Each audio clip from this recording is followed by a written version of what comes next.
An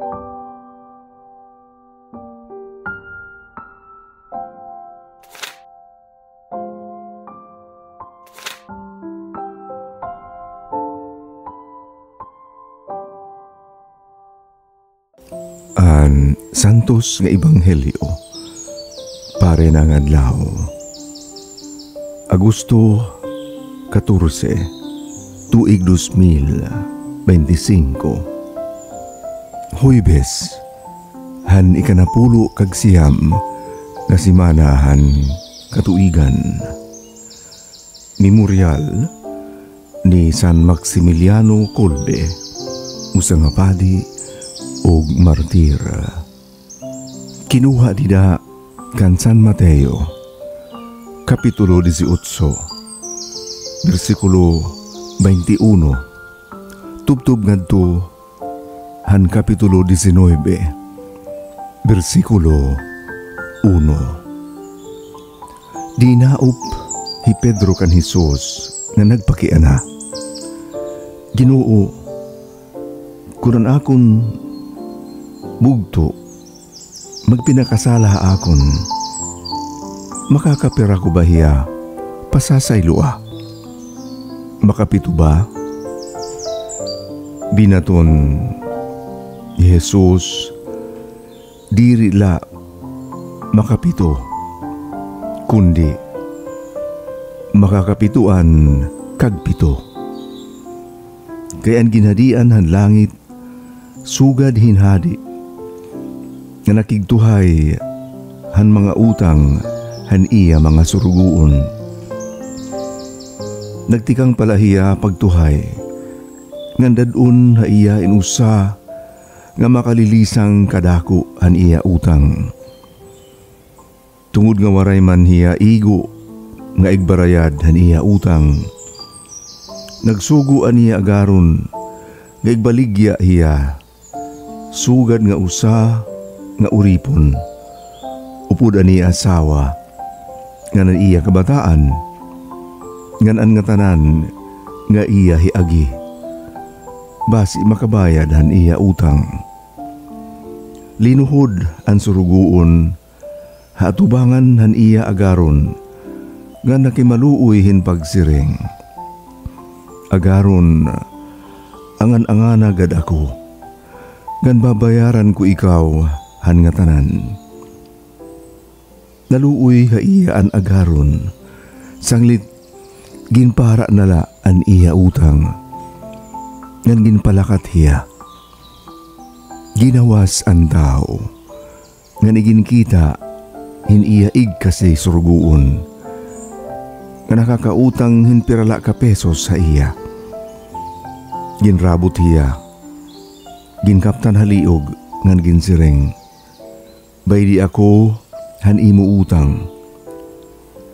Linuhod ha iya an iya ig kasi suruguon, nga nakimaluoy ha iya. Angan agad ako, ngan babayaran ko ikaw.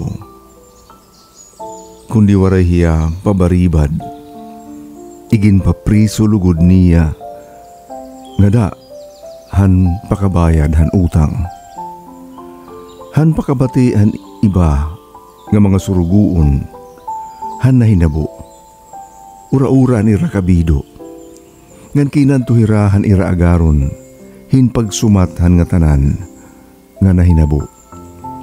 Sanglit, igin patawag han agaron ang suruguon, ngan ginsiring hiya. Waray kapulos nga uripon, ginpasaylo ko ikaw, han bugos nimo nga utang. Kay nakay maluoy ka man ha akon. Kunta, imo kinaluluuyan an imo igkasi suruguon, sugad nga naluoy ako ha imo. Ura-ura an kapungot han agaron, ngan igin papriso an suruguon, basi sirutan, nga dahan pakabayad niya han nga tanan, nga iya mga utang. Ngan gintapos ni Jesus an pananglitan hin pagsiring. Amo man ini, an bubuhaton han akon amay, halangit, hatag sa iyo.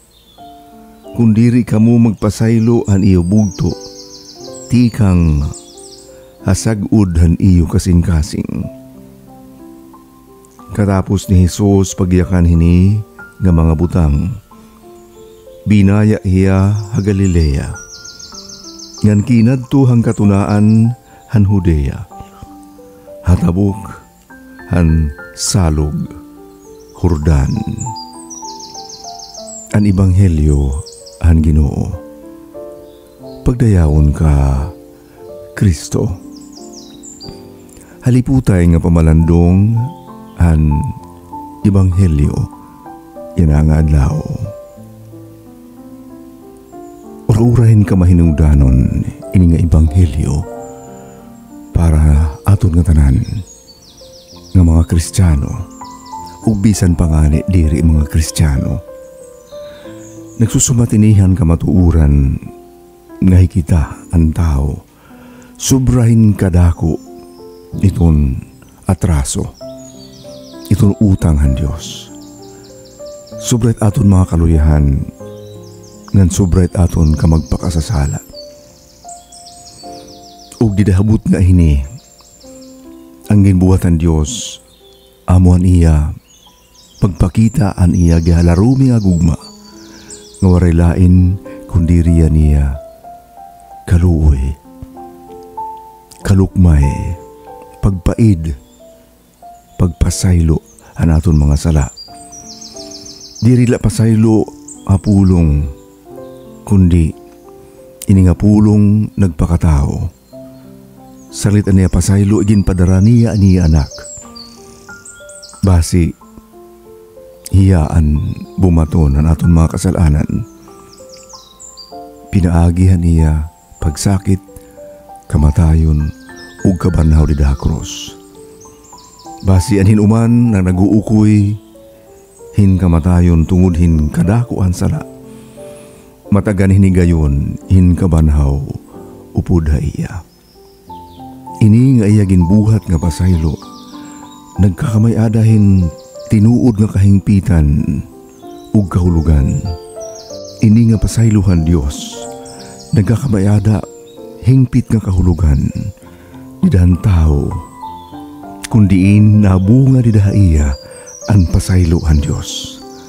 Pinaagi han iya manta kama pinasayloon han iya ig kasi tao.